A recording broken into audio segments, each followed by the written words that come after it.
ভেবে দেখেছো কি তারারাও যত আলোকবর্ষ দূরে, আরো দূরে, তুই আর আমি যাই ক্রমে সরে সরে।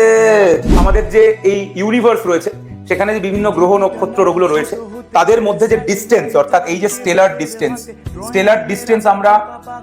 ডিস্টেন্স আমরা কি দিয়ে মাপি? লাইট ইয়ার দিয়ে, আলোকবর্ষ দিয়ে, লাইট ইয়ার। এবং এই আলোকবর্ষ কথাটাকে পপুলার করেছিল কে? বাঙালির মধ্যে খুব পপুলার করেছিল বাংলার প্রথম ব্যান্ড মহিনের ঘোড়াগুলি। আমার মনে হয় গানটা তোরা প্রত্যেকেই শুনেছিস। বাংলার প্রথম রক ব্যান্ড 1970s এই সময়ে তৈরি হয়েছিল। তখন ওই গানগুলোকে কেউ বুঝতোই না, এবং সেই সময় 1970 সালে গৌতম চট্টোপাধ্যায় এই গানটা লিখেছিলেন। যে কি যেন গানটা, তোরা বল একবার, মাথা থেকে বেরিয়ে গেল হঠাৎ করে লাইনটা একবার বল। হ্যাঁ, ভেবে দেখেছো কি তারারাও যত আলোকবর্ষ দূরে। দেখ ওখানেই লেখা ছিল তারারাও যত আলোকবর্ষ দূরে, তার মানে তারাদের ডিস্টেন্স আলোকবর্ষ দিয়ে মাপা হয়। হ্যাঁ, তো যাই হোক, তো আলোকবর্ষ দূরে, এবং সেই আলোকবর্ষ হচ্ছে তারাদের মাঝের যে ডিস্টেন্স, সেইটা আলোকবর্ষ ক্যালকুলেট করে। ঠিক আছে।